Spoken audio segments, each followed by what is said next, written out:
The United States remains deeply alarmed by the military coup in Burma. We condemn the campaign of violent repression, and we are committed to supporting the people there as they work to return their nation to the path of democracy. The United States will continue to press the regime to end the horrific violence, to release all those unjustly detained, and to reestablish Myanmar's path to inclusive democracy. So I'm a Rohingya from Bangladesh refugee camp. So most of the Rohingya refugees are willing to go back home as quickly as possible. So what is the plan to help us? So thank you. And where is that exactly? Where? Bangladesh refugee camp. Bangladesh, right next to Burma. I see. The Rohingya have been run Okay. out. Thank you. Last week, the United States helped bring together the UN Security Council, which issued a strong statement in support of Burmese democracy. And this week, we will use our renewed engagement on the Human Rights Council to strengthen the world's commitment to human rights in Burma. Today, I again call on the Burmese military to immediately release the democratic political leaders and activists and that they're now detaining, including Aung San Suu Kyi, and she is, and also Myint, the president. The military must relinquish power it seized and demonstrate respect for the will of the people of Burma, as expressed in their November 8th election.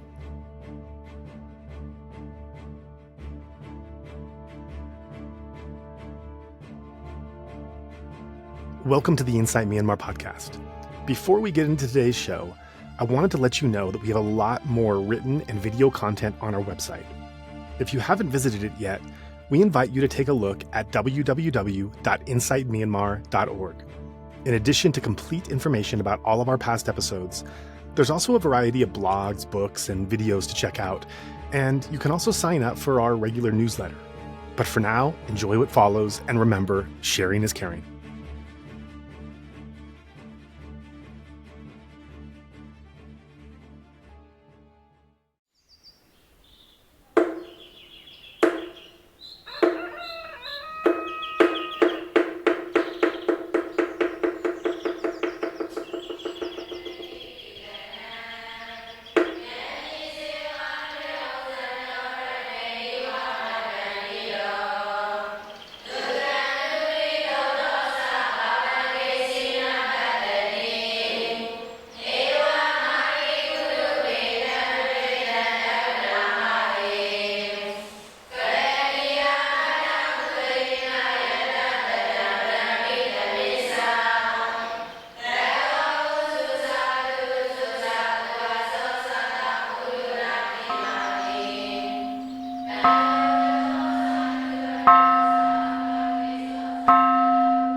I'd like to welcome everyone to today's panel discussion entitled America Decides: How the U.S. Election Could Reshape Burma Policy. And allow me to say a few words here about this important topic before introducing our four esteemed guests.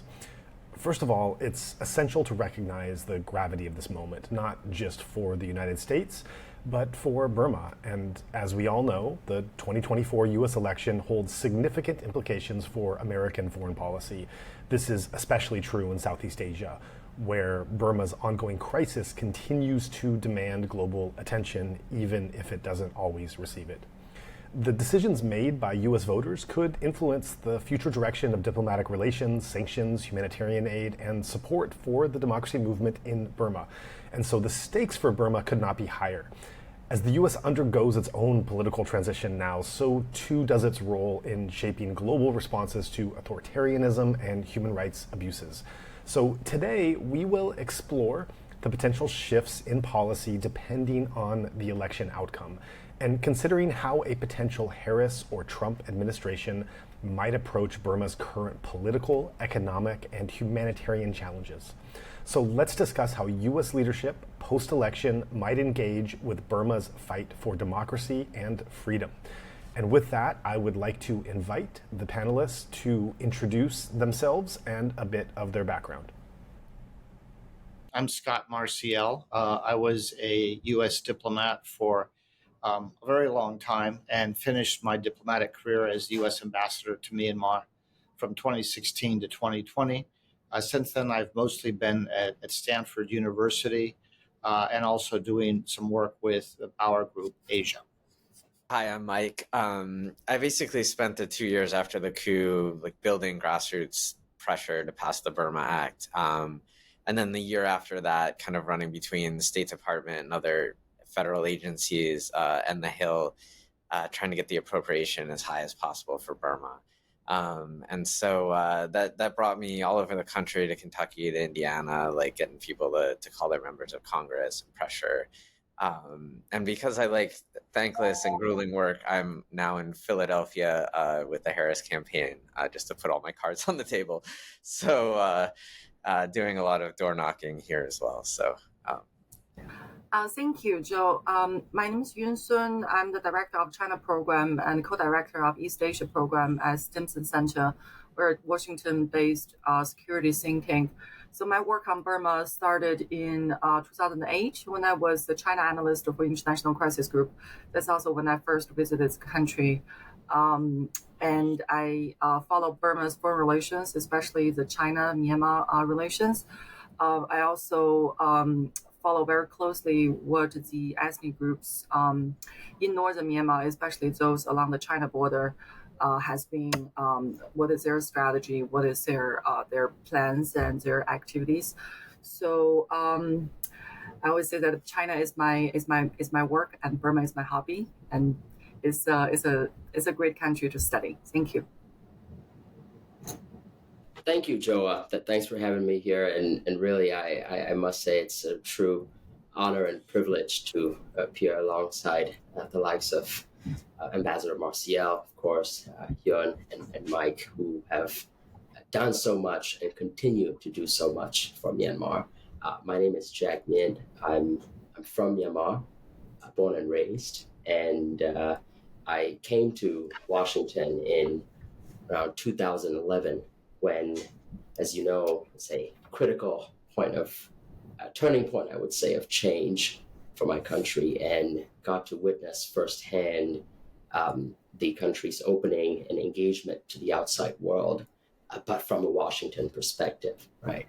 I was fortunate to be part of that initial group of investments, U.S. companies, big American brands heading out to enter the Myanmar market for the first time. And to live in that excitement and at some point unmanaged expectations of this frenzied pace of excitement, one would even say, right, going into Myanmar, and then working through the Thein Sein administration, followed by the NLD administration, all the way to the coup. Currently, I hold a non-resident fellowship at the Center for Strategic and International Studies, CSIS. I'd like to begin with a question for Ambassador Marciel. And I would like to ask, as someone who has advocated for inclusive diplomacy and dialogue with Myanmar's ethnic armed groups, the National Unity Government, civil society, how do you foresee U.S. policy towards Myanmar changing under a potential Trump or Harris administration in 2024? And more specifically, how might each administration differ in their approach to recognizing or engaging with the NUG, negotiating with ethnic actors, and handling the military regime, given their different foreign policy philosophies and priorities?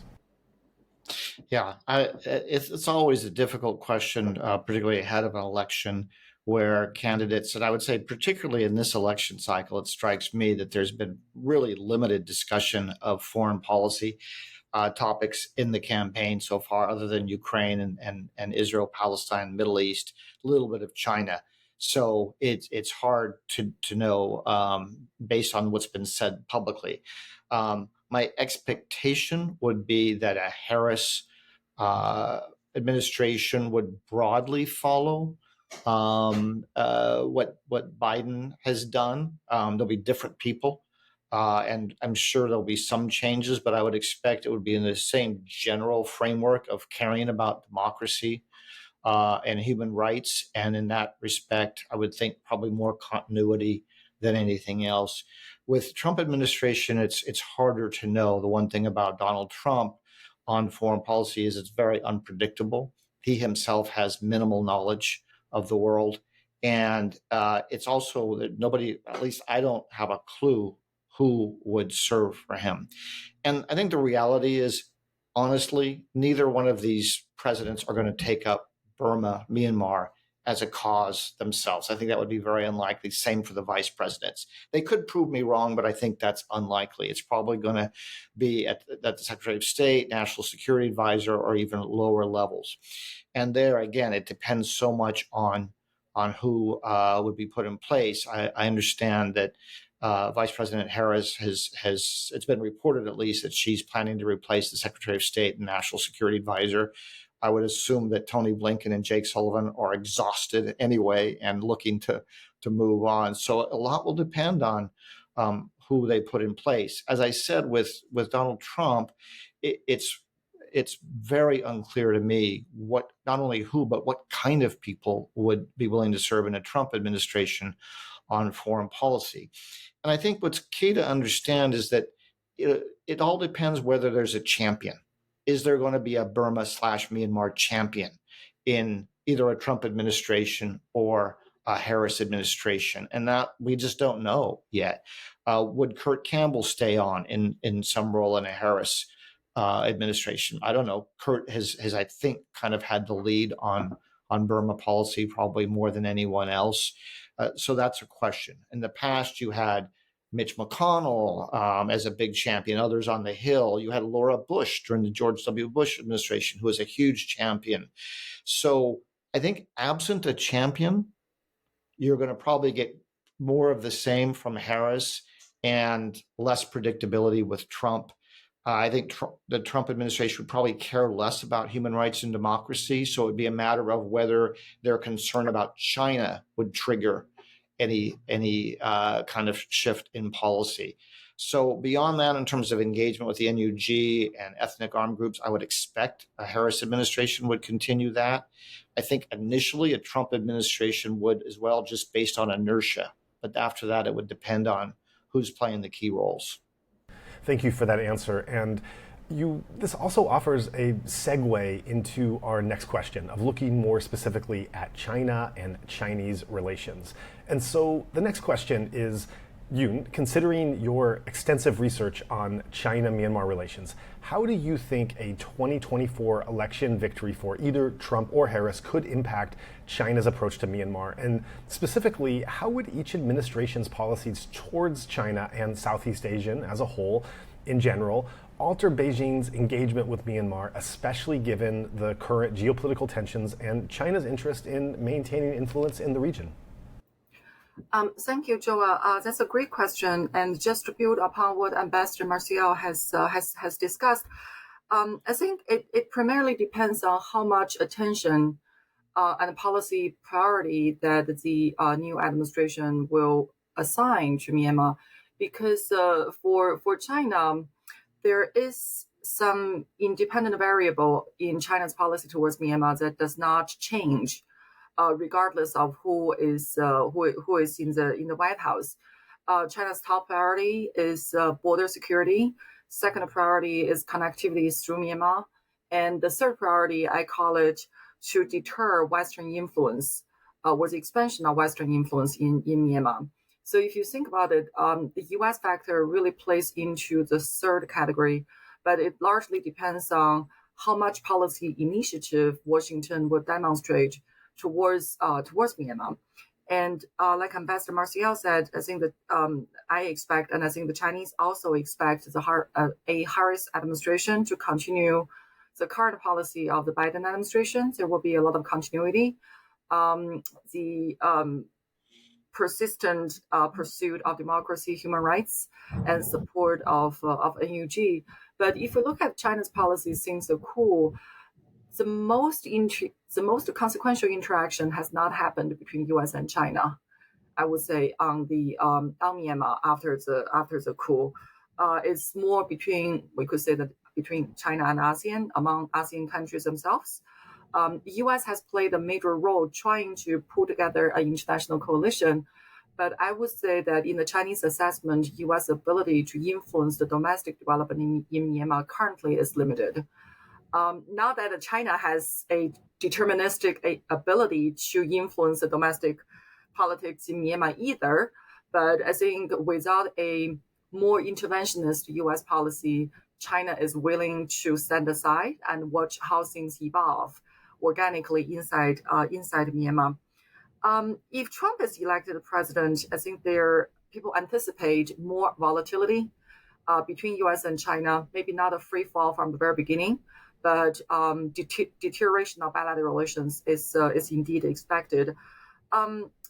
I would be very surprised if Trump starts to use Myanmar as a leverage or as an issue to leverage against China, because currently U.S. does not have tremendous influence over Myanmar domestic politics. And I think if Trump wants to use any issue, I think North Korea will be more likely to be that potential opening, because he has had an experience with engaging North Korean top leader, and currently engagement with the military government in Myanmar will carry significant diplomatic and political costs. So I don't anticipate that Trump will see Myanmar as a priority in the foreseeable future. Remember, Trump loves transactions, right? He loves deals. So if he is to engage Myanmar, there has to be a deal to be made, and the payoff will have to be significant enough for him to pursue the issue. Well, we know that Myanmar, as of now, is no longer a low-hanging fruit. It's not easy. It's going to be diplomatically extremely difficult, and it's hard to see how the result of any engagement will be glorifying or satisfactory for a Trump administration. So I don't anticipate that to be the direction that Trump will pursue. Thank you. Thank you very much for that. And I'd like to turn next to Jack. And based on your business background and research focused on Myanmar economic affairs, you have insight into how business across the globe has long navigated the complex landscape of Myanmar, which has only gotten more complicated following the coup. And so how do you think the outcome of a 2024 U.S. presidential election could impact international business engagement in Myanmar, especially in light of sanctions and the broader political and humanitarian crisis? Certainly. Thank you, Joa. I think, no matter which administration comes to power, right, there will be continue to be champions, outspoken champions for Myanmar in the policy circuit in Washington. We have a very active advocacy base, thanks to individuals like Mike and others who consistently and fervently push the Myanmar cause day in and day out. And I think that receives support from and traction with members in Congress and the broader policy community alike. So I think that will continue, and that will continue in the manner and form that fits the frame of whichever administration comes in. That's my first point, right? So the issue is not going to be completely wiped off the map. Now, the degree in which level of priority it receives, that will vary. But since you asked an economic question, I'll answer the economic question. Whichever administration comes to power, sanctions are going to remain one of the major, if not the major, tool in the toolkit in U.S. overall policy towards Myanmar. And sanctions currently, the name of the game with sanctions is targeted and coordinated, which means the administration is not keen to, go to in the model of, say, a late 90s, early 2000s approach where sanctioning the broader economy as a whole. That is likely under a Harris administration going to stand. They've made it very clear that the intent of U.S. sanctions is not to hurt the average Myanmar citizen. It's not to make lives difficult for the average Myanmar citizen, whose lives, by the way, are already made incredibly difficult as is. But the fact of the matter is, no matter how well intentioned they may be, right, these sanctions have unintended repercussive consequences to the broader economy. Say, for instance, the action taken by some private banks who look at recent sanctions on Myanmar, who look at the reports such as the UN Special Rapporteur's reports, and of course, the FATF blacklisting, and say, well, you know what, it simply does not make sense for us to conduct transactions when it comes to Myanmar anymore. It's not worth it, right? The cost-benefit analysis just doesn't pan out. So without sanctions being in existence, I mean, you'll notice several international financial institutions taking their own institutional initiative to sort of cut Myanmar out of their own systems, right? Sort of as a way to preempt sanctions even. So that's happening across the board. And I think if you look at Singapore and now it's starting in some banks within Thailand, that is starting to happen. So that's one factor. Another, of course, is the obvious and glaring security situation, right? I mean, businesses like stability and secure environments to operate in, where from any side, really, their staff and their customers can operate safely. Currently, the ongoing conflict in Myanmar does not present a situation that where you can check that box, so to speak. And the next, I would say, is and which has always been a challenge, but one that was considered high potential in the long run, is the human resource capital, right? Myanmar has a very young, eager population who is keen to learn, who is keen to grow, develop, and compete regionally and globally. That has always been, and I think Ambassador Marciel would agree with me, given all the time he spent on educational and leadership initiatives for these youth. That has always been one of Myanmar's biggest and best selling points, is the power of our youth.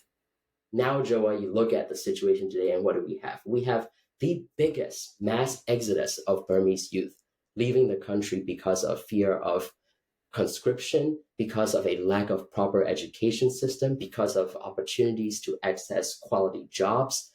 I mean, without that, there is really no incentive for businesses to look at this market and say, well, we have a labor force that can be trained, that can grow, that is young. That doesn't exist anymore as far as we're concerned, right? So I'm not saying that is entirely gone, but the fact of the matter is it's going in that trajectory. So that is another big factor in the overall assessment. Thank you for that, Jack. And now turning to Mike, given your insights into U.S. foreign policy towards Myanmar, how do you think the 2024 election could impact U.S. strategy on sanctions, human rights, and the recognition of Myanmar's government? If Trump were to win, what changes do you foresee in these areas based on his previous policies? And conversely, how might Harris, if she were to become president, approach these issues differently, considering her role in shaping U.S. policy during the Biden administration?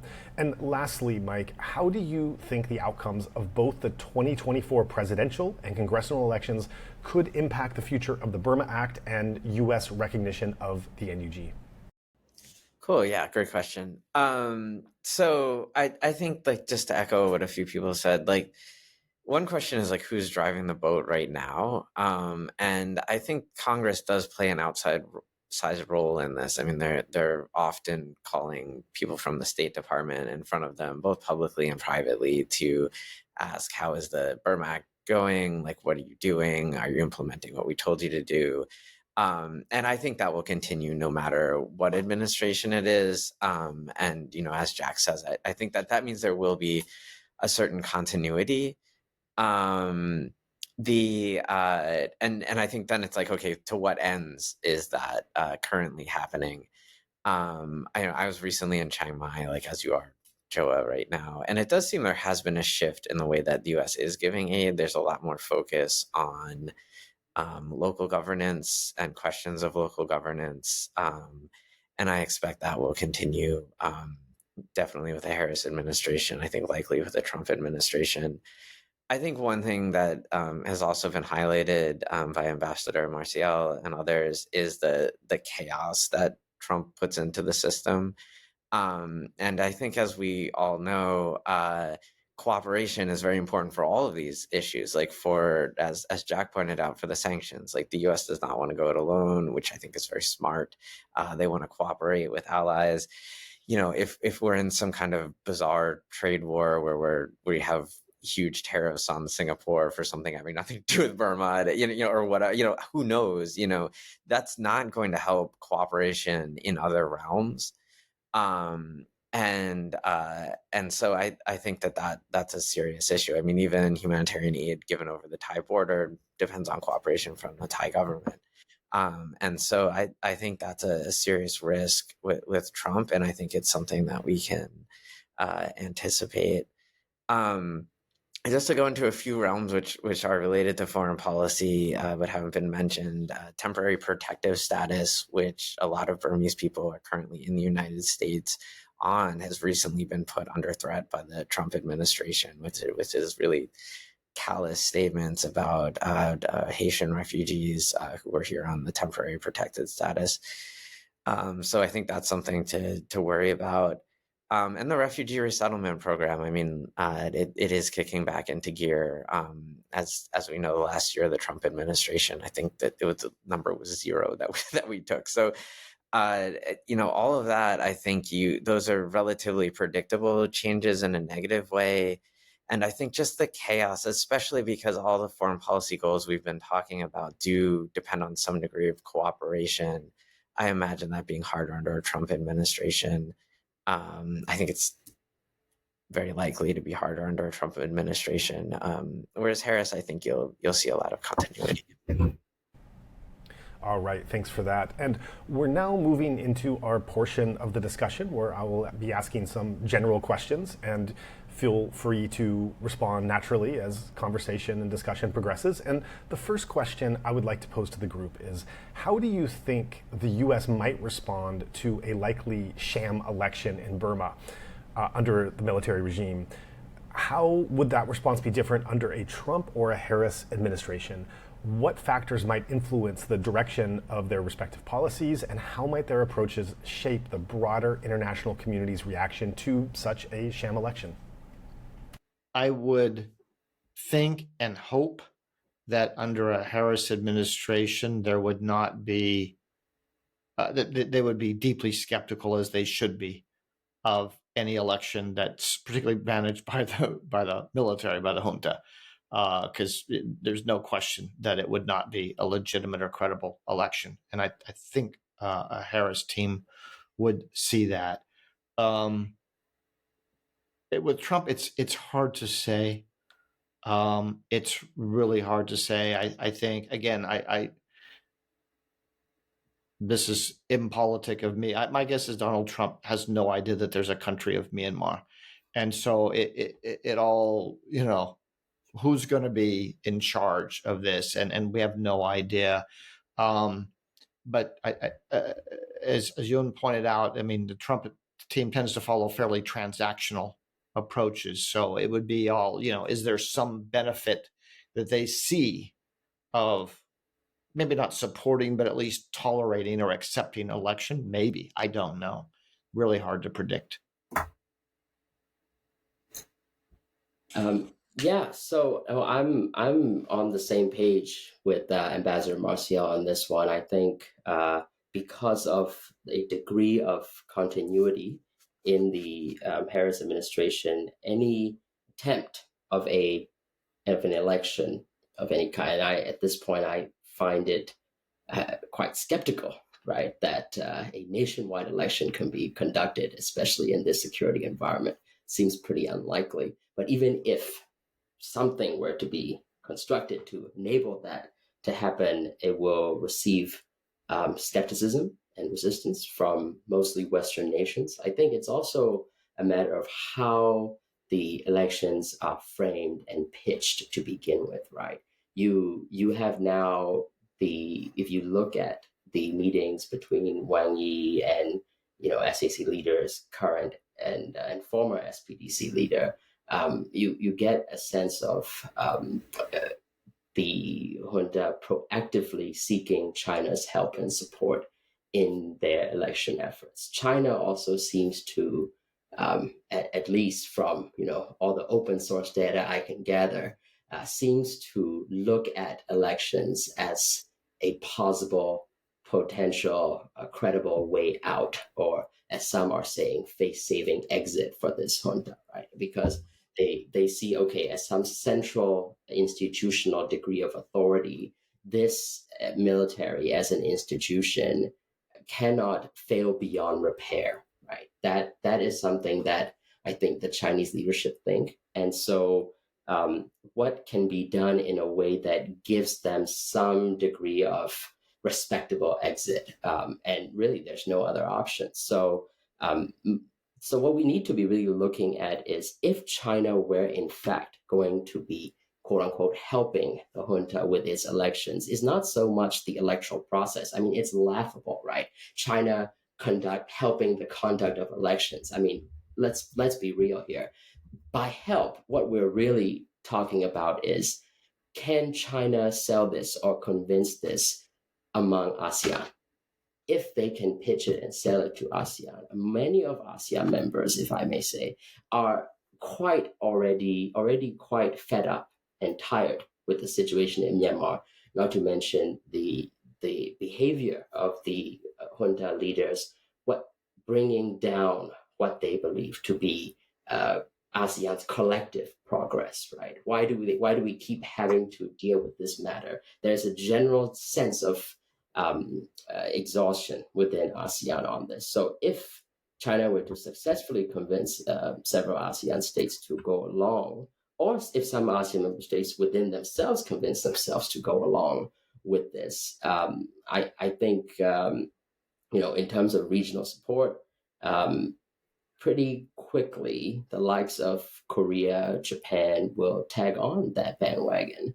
And while the West initially resistant, depending on how it pans out. I mean, does the electoral exit strategy lead to actual reduction or stop the senseless killings of Burmese citizens? Does it stop the aerial bombardment of our people? Does it stop the conscription of our youth against their will?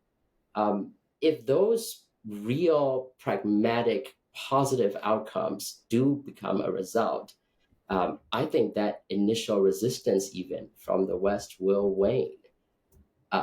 And that is, in the scope of continuity under Harris administration we're talking about, right?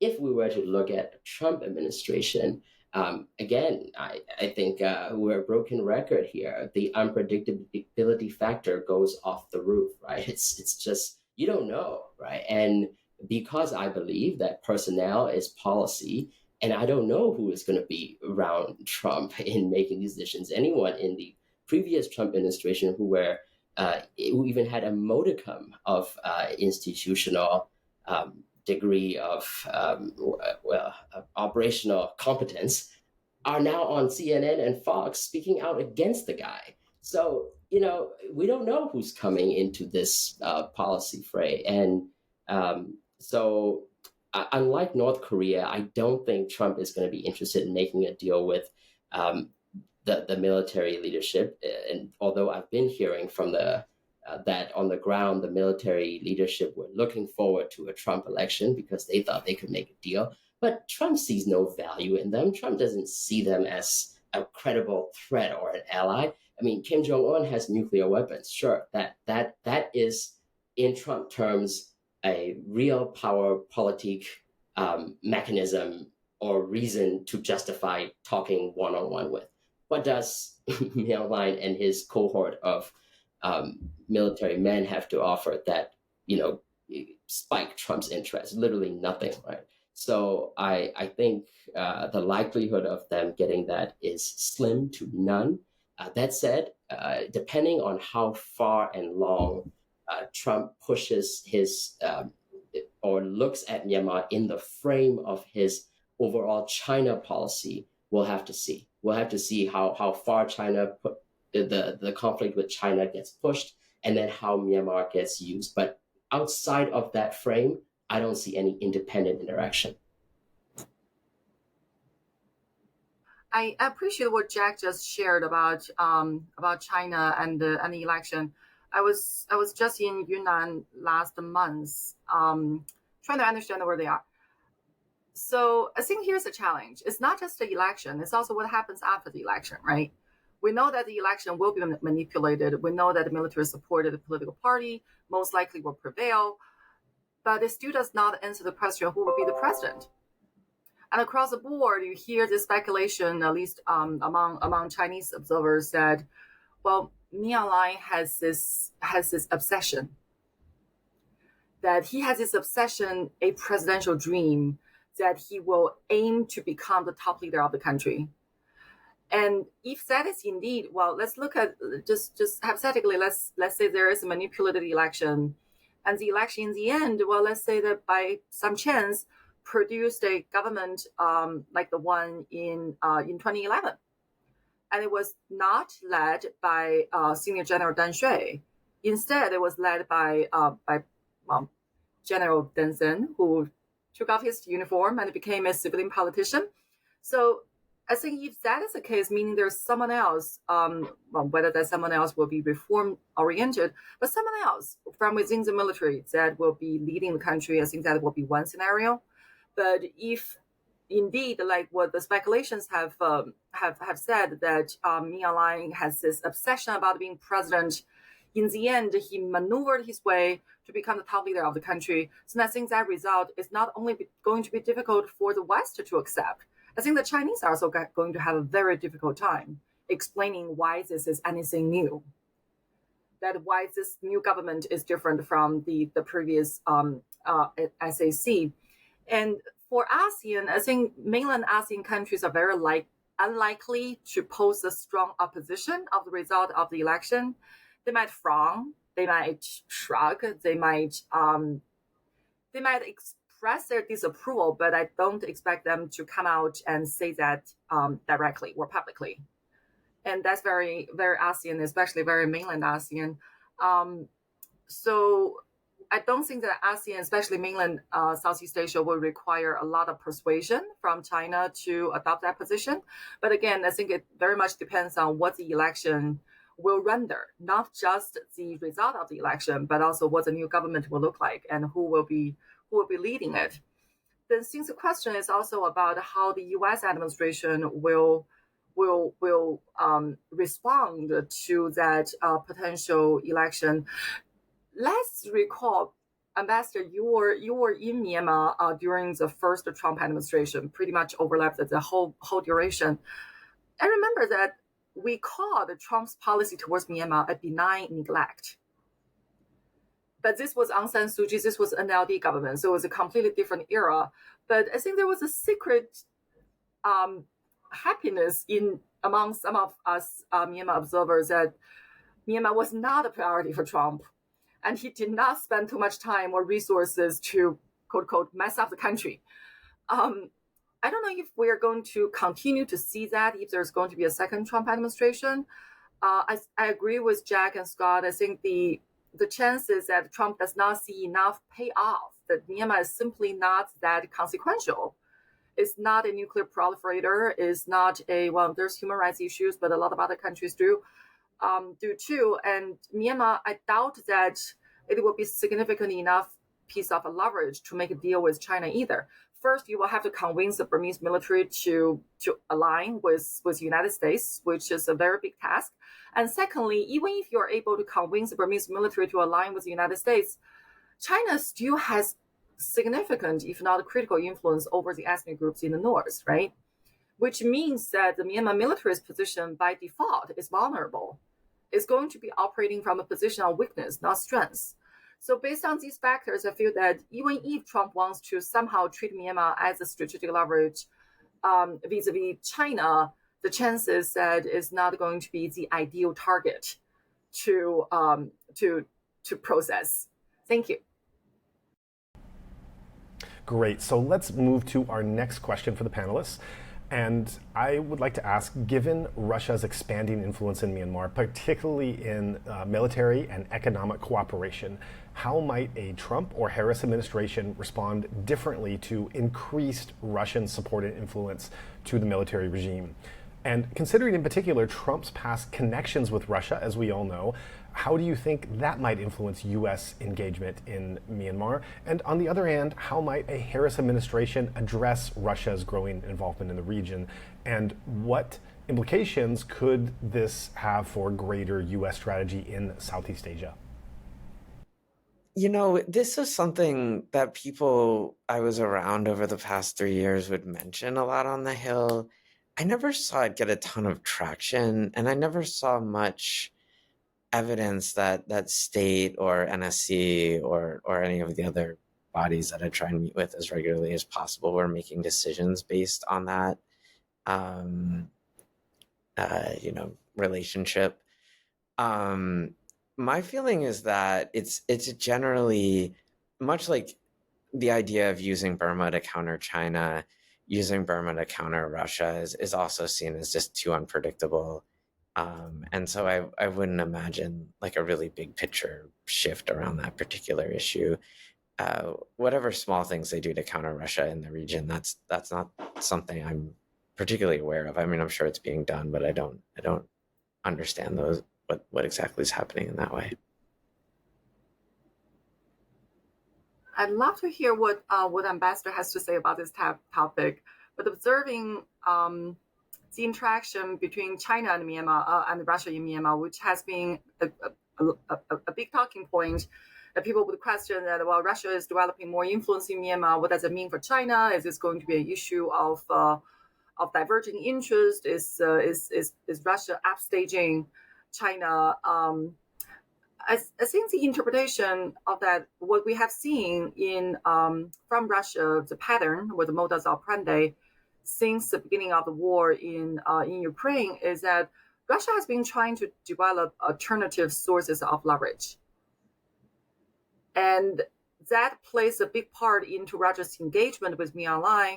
Russia's, for example, supply of fuel and food to Taliban in the winter of 2022 when nobody else was willing. And also explains this rapprochement between Russia and DPRK.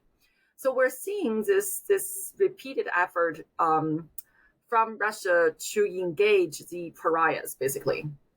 I think there is a big element in Russia's calculus that while these pariahs are what really gets the West.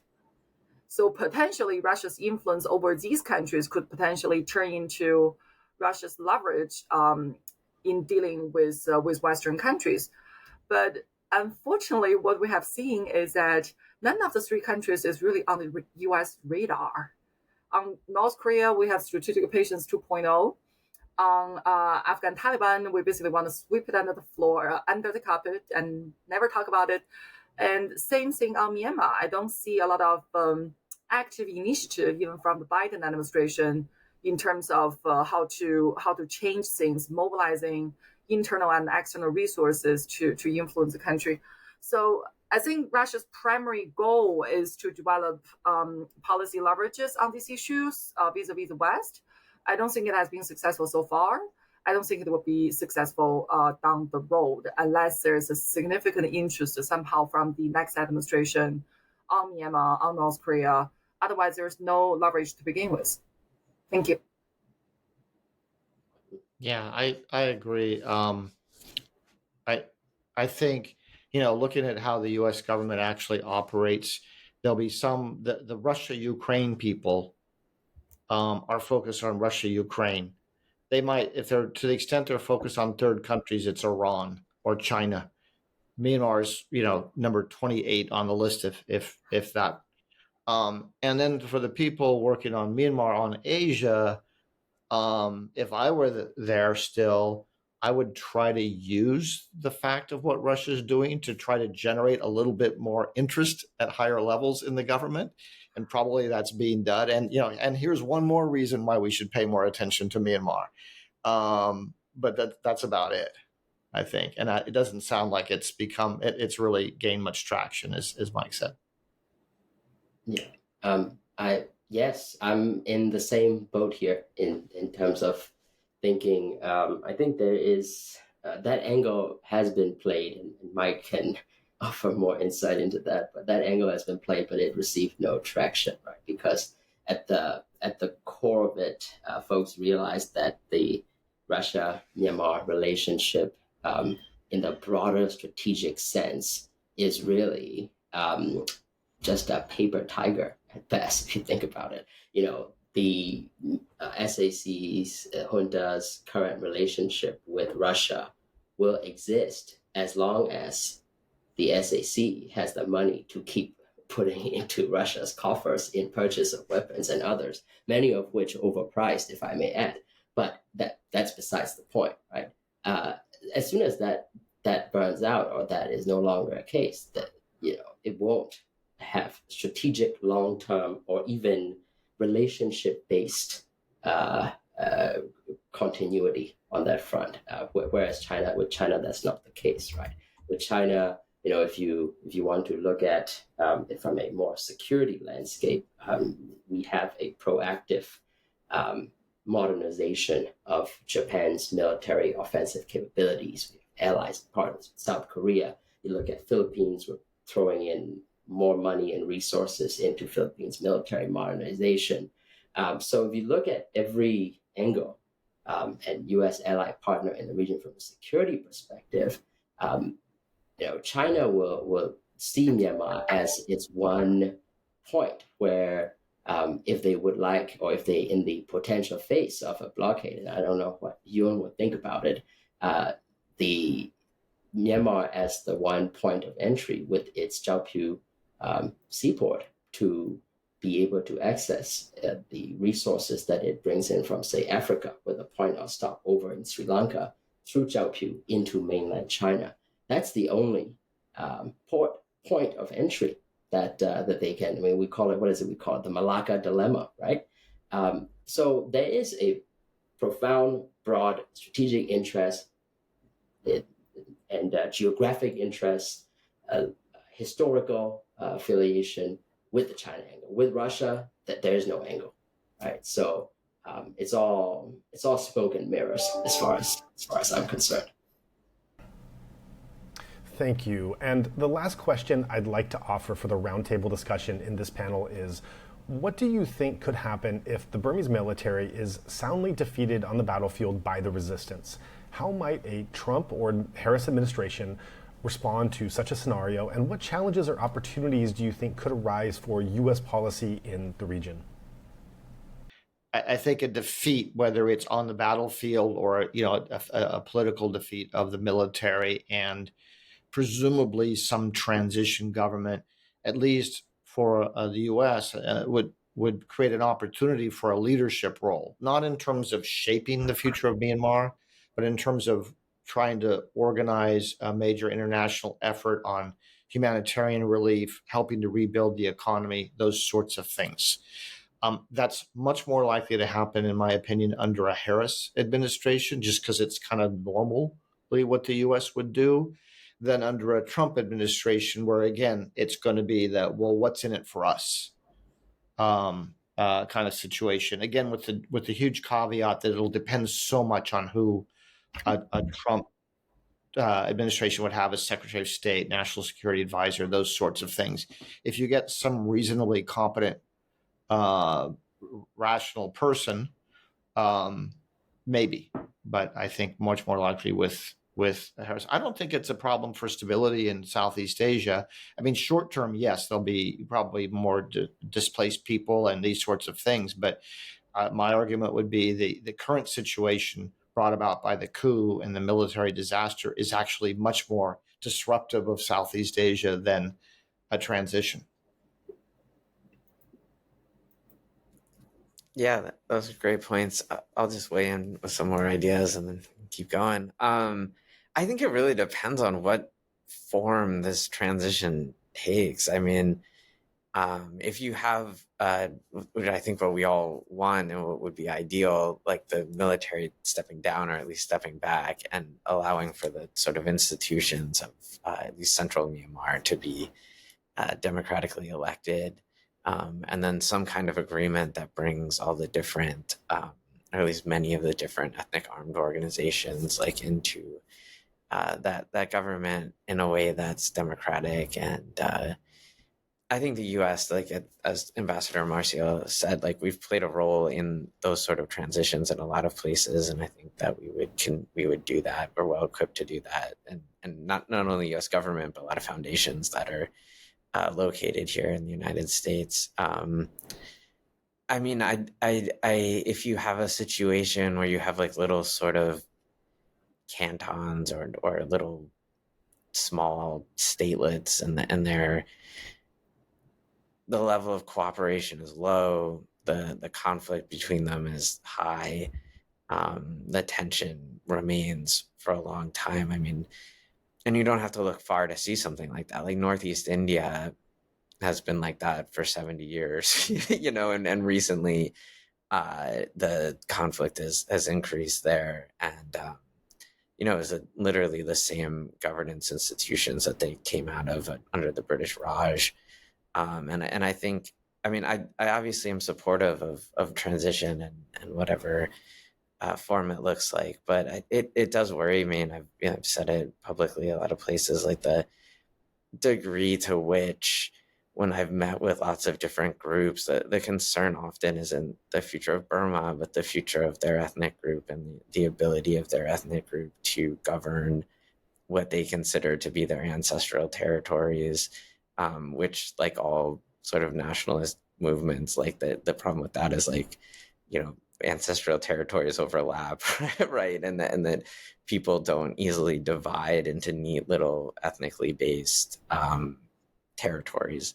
And the history of doing that is quite terrifying. Like in South Asia, like, you know, in India, just look at India across the border. So, you know, that my fear, I guess, is that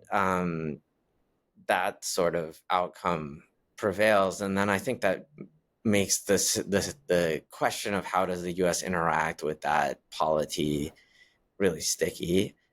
I think if you have a cleaner transition where there's more cooperation, then it's much easier for the U.S. to know what to do in that situation. And I think the U.S. can a little bit, you know, we're already having a lot of advising on local governance and helping in that direction. And there's small roles we can play, but a lot of that, I think, as Yoon said, is out of the United States' hands. And so, yeah, so I think that there's just a sort of wait and see, unfortunately. I mean, yeah. Yeah, I would question the premise of your question. That would be my response. In that, you know, what does an outright defeat of the military even mean, right? Are we talking about, you know, a complete annihilation of 250,000, 300,000 strong troops? Or are we talking about, what does that mean even, right? And the second, when you say defeated by the resistance forces, which resistance forces? I mean, it's not like there's one neat little banner under which all resistance forces fall under.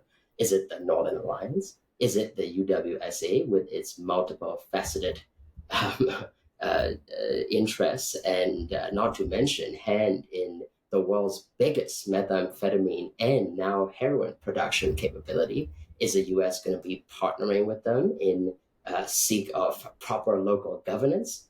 Right? Or is it the MNDAA, TNLA, or the AA with its extreme ethno-nationalist tendencies, and all of whom, by the way, one way or another, affiliated with this drug trade? So, you know, in a quote unquote post-military future, which again I find hard to imagine. Not saying it's impossible. I find hard to imagine. Are these our new partners in waiting? Like what's the play or premise here, right? So I think it's, you know, it's very complicated. I think it will create more problems to disagree on, more entities and individuals to pick apart, because now under the one common enemy, it's tempting to look at every military loss as a pro-democracy, pro-resistance win.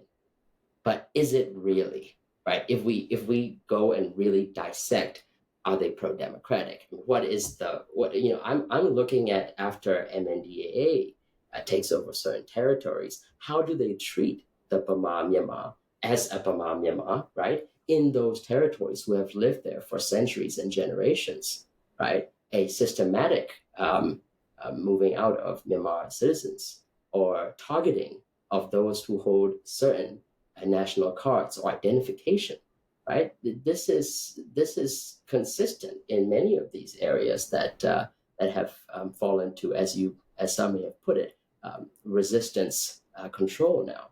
So, we're just barely scratching the surface here. I don't think there is any clear answer or simplified answer to a quote unquote military defeat or quote unquote a resistance win, period, bar none. And there is nobody who can say with any degree of certainty what that looks or will look like. Well, the Myanmar problem, as everyone on this panel understands very well, is so complicated. It defies any singular solution, right? It's problems overlapping with problems intersect with problems, and they're intricate, they're interconnected, intertwined. It's ethnic grievances, it's historical grievances, it's emotional factor, it's territorial. So I don't think there's a simple solution as saying that, well, military defeat of the Burmese military, which has not really happened since the founding of this country. So I think a lot of people, I would have a difficult time imagining what that looks like.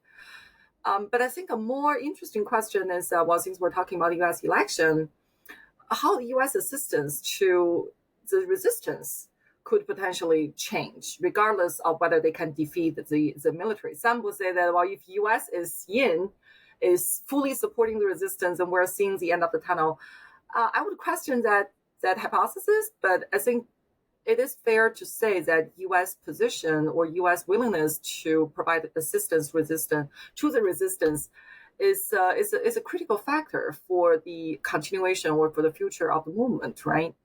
And then maybe a more viable and relevant question is, how is that going to change under a Trump administration or Harris administration? I think Mike knows the best answer to this question. I suspect he's going to say that given the consistent congressional reports that we have seen, there's a bottom line as for what the U.S. government will have to deliver, right, Mike?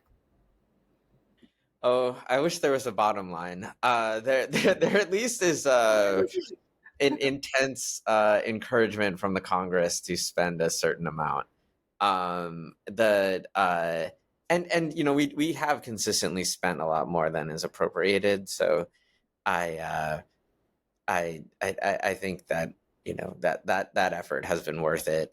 Unfortunately, the way that USAID records the spending in Burma, it used to be grouped with Bangladesh until this fiscal year, and now they're separating them. And I can't figure out for the life of me like how this recording is happening and why it's different than last year. But give me a couple hours and like a coffee, as Scot Marciel said, and maybe I can sort that out a little bit. But no, there's no bottom. But there is strong encouragement from the Congress to spend more, which I think is a good thing.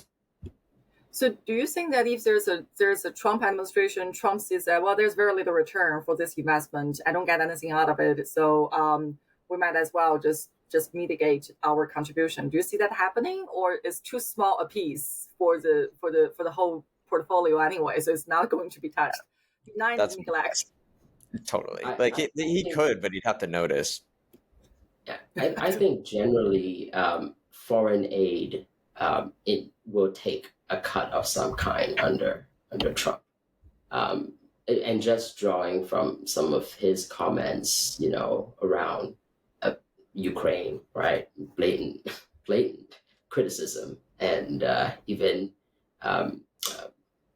mockery towards some of the supporters of and engagements during President Zelensky's visit. It foreshadowed a scenario where the U.S. is going to be taking a less of a leadership role, especially when it comes to putting its money where its mouth is, so to speak, on the global stage. If I would just add two quick thoughts, if I could. One, the election is an opportunity for the NUG and the ethnic armed groups to come and present their case. I mean, you know who's really good at this in Southeast Asia? Vietnam. Vietnam, that not quite democracy, they're really good at knowing how to engage early and heavily. And so this is an opportunity for the resistance. Whether it's a Trump administration or a Harris administration, to come in senior leadership ideally from not just the NUG, but from some of the ethnic armed groups coming to Washington, making a strong pitch, both on the Hill and to the new administration. And second, in terms of the aid numbers, in my experience, I want to be careful how I say this. It has to a certain extent mattered less, and may in the future matter less, who's in the White House, and more whether certain key staffers on the Hill are still in the same positions. Because it's not the level of money that gets debated at a super high level. And so there's some people who care about Myanmar who have been critical, and so that may be as important as anything else.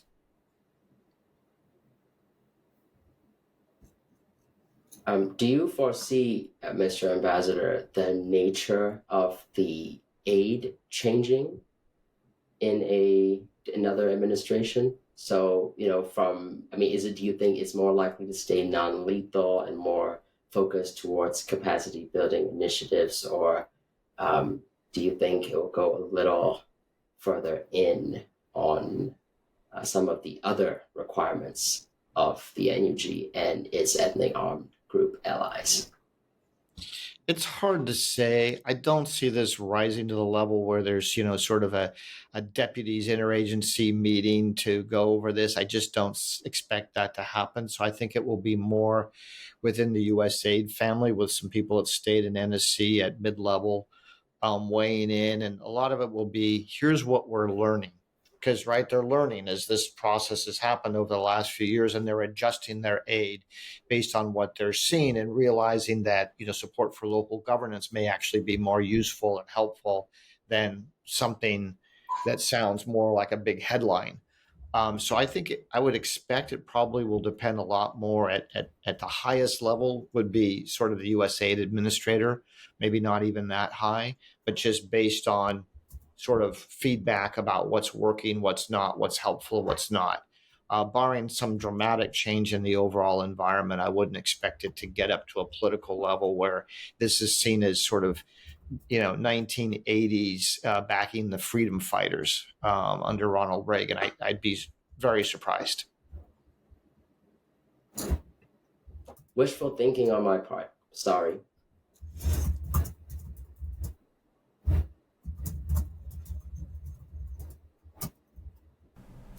So I'd like to thank you all for taking this time to talk about and share your very informed perspectives and background on this important topic. It's been a very fruitful conversation, and I would like to invite each of you to share one final thought with our audience that they can walk away with. Thanks. It's been a good discussion. I've learned a lot. I would just close with, I think, two thoughts. One, just to reiterate, whether it's a Trump administration or a Harris administration, I would emphasize the importance of one or more champions on Myanmar. Somebody who's senior enough, influential enough to sort of push the issue onto the agenda or higher on the agenda than it's been. And, again, these things are very unpredictable. And the second point, I just want to go back to the election where we talked about, how the U.S. might react to an election, how China might react, whether China could convince the ASEANs. And I agree with everything that was said on that. I would just note, though, that key, if there's an election to me, will be how people in Myanmar react. Because if China and Japan and some ASEAN countries decide that the elections are okay, if it doesn't change the calculus of people in Myanmar, particularly in the resistance, then I'm not sure it changes all that much. It might be a little bit of a boost of legitimacy to a new Myanmar government. But if the people of Myanmar see it as not credible at all, in other words, they keep fighting, then that's really what's much more important than how foreign governments react. I fully agree with what Ambassador just said. But on the Myanmar issue itself, the one thing that I want to emphasize is the importance of awareness, right? Since the beginning of the coup, what we have seen is this deterioration of attention, of resources. It's like the importance of Myanmar suddenly just dropped 40 degrees. That it from like the most studied issue in Southeast Asia for about 5 to 10 years to suddenly an issue that people have lost hope that, oh God, there's another military coup. Myanmar will be in this stalemate for God knows how long. So it's no longer a low-hanging fruit. People don't see the hope for immediate change. So therefore, people move on. People move on from the issue. And I see this deficiency or this lack or this very sudden and very dramatic change of attention and of awareness of resources being devoted to Myanmar, especially in the U.S. policy community, right? That Myanmar is no longer the hot issue, it's no longer the baby. So everyone has dropped it. Everyone moves on to the next countries that will generate more attention from the government and also more attention from private sector, Vietnam, for example. So I feel that that's not healthy and that's not constructive for the cause that people like us, we still work on Myanmar, that we still want people to care. We still want people to be aware that there is a military government and it does deserve your attention. It does deserve the policy attention and the resources from the policymakers. So I just want to emphasize that, well, we're trying to keep the issue alive. We're trying to keep the issue still alive and being discussed, actively debated, and keeping people informed that this is what's happening. The resistance has not prevailed. So I feel that moving forward, if we anticipate that this stalemate or even with the election and the contested result, I think it is even more important for us to keep the issue alive. Thanks. First and foremost, it is that friends of Myanmar in Washington, London, Brussels, and beyond are consistent and committed to the cause, right? It is because of their fervent advocacy, championing of the issue that the issue has stayed on the map for this long, despite political interest or lack thereof. And so I just wanted to take a moment to acknowledge that individuals like Ambassador Marciel, Mike, Yun, many others in the Washington circuit. I mean, it's I only half joke, but once you've done work on Myanmar, it will always pull you back in. And I think that has proven true. And Joa, of course, you are an example of that, right? Once you get involved in the issue, it draws you in, and that consistent and vehement support from our friends and partners keep us on the map. And for that, we're grateful that as long as that base is there, I think that is a solid mechanism and base upon which to build real political capital and champions at the highest level of governments who can go out there and make a difference. So I wanted to make that first point. Second point, in the same manner that we cannot let perfection be the enemy of good, we have to adapt and adjust to the needs and demands of the Myanmar people on the ground in how best to determine their futures. As you see from the initial days, weeks, months of the coup, millions out on the streets protesting. This is the call of an entire nation, the voice of multiple generations of Burmese who are expressing their voices, who are expressing their desire for their own governance, for the freedom, for basic human dignity. That's the bottom line, right? We respect that, we stand by that, but at the same time, we cannot let the momentum and the thinking of that time to dictate all our thinking at every time. There are real circumstances for basic human survival, including access to food, especially after the recent Typhoon Yagi, which not only impacted entire communities, uprooted our people, but also facing a looming major food security crisis. You cannot be ideologically strong on an empty stomach, I'm sorry to say, right? And those basic needs, those immediate interests must be addressed. And when after 3.5 years, the people on the ground seek a solution, that is something that we need to respect. And there may be entities, individuals within every right of their emotion, within our diaspora communities or in CSOs in the border and elsewhere who are insistent of the perfect idea or notion of what they consider success in revolution. And I respect that. I think that's an incredibly important element in the rebuilding of our nation.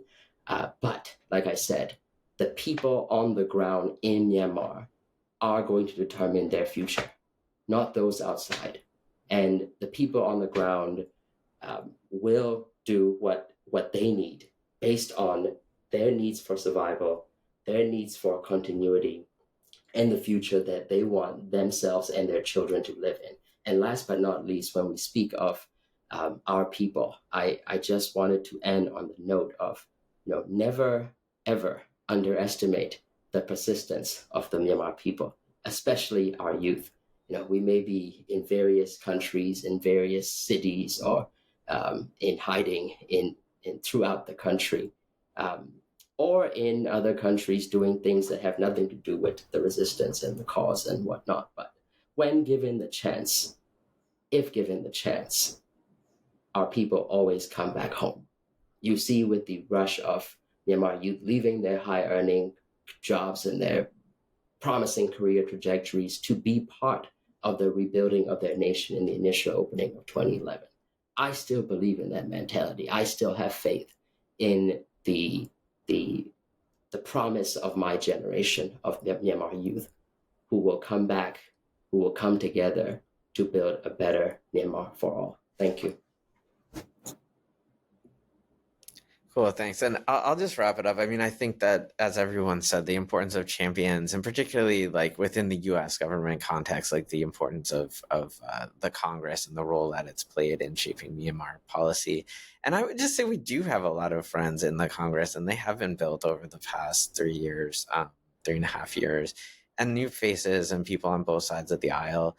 I mean, as somebody who remembers like the old days of advocacy around Myanmar when it was very much focused on particular ideals and Aung San Suu Kyi and things like that. These days, it's focused on like very genuine relationships that people have with the now large Myanmar diaspora in the United States that go to their churches, or maybe like Joa, you interact with people who meditate and they use a Burmese form of meditation. And other like very, I think, genuine relationships that can sustain a movement, can sustain people. I mean, Senator Todd Young, Jeff Merkley in the Senate. You had Gregory Meeks, and now you have the Burma Caucus with Bill Zanga and Betty McCollin. I mean, all these people are new to the scene, and it's in large part due to like very small efforts of churches and people in their districts and their states like calling. So I guess I'll just end with an appeal that, if you do care about U.S. Myanmar policy and you do want to see it be robust, call your member of Congress. You will get their attention. They don't get many calls about Burma. They don't get many calls that aren't angry, or somebody trying to sell them like some kind of thing that benefits their company, right? So it really helps, and it really, I saw it make a huge difference over the past 3 years. I'll end on that pitch, I suppose.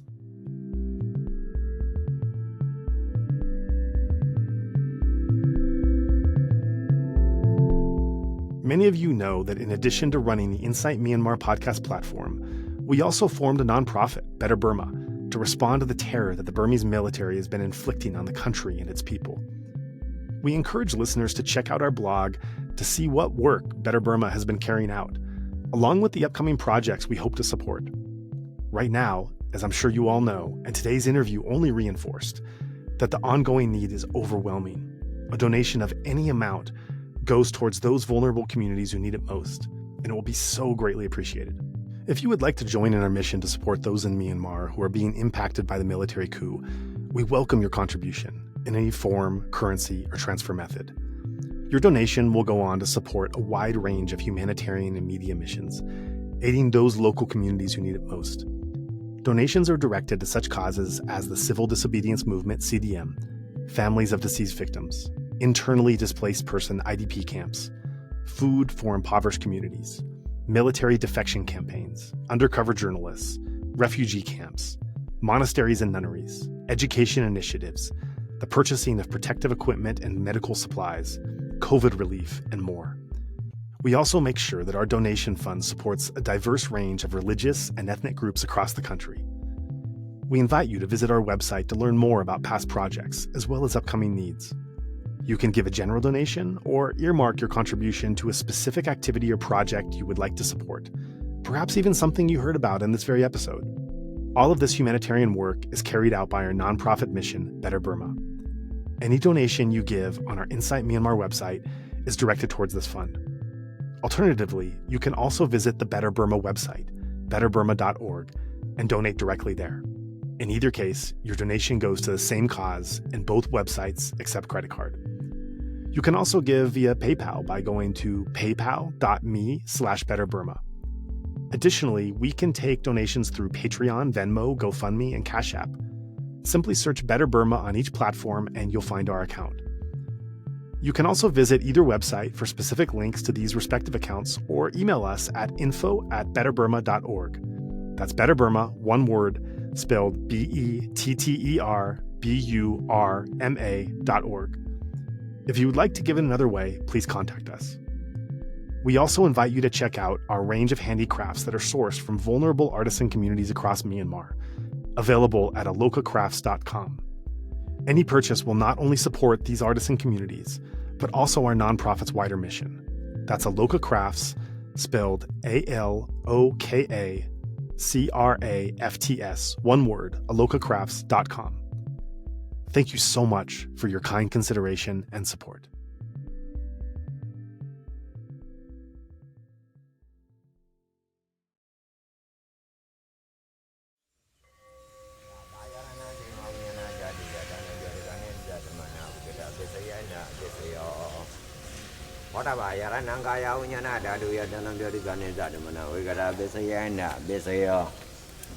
Oba yarananda dayananga yaranaya dayanam boda yaranam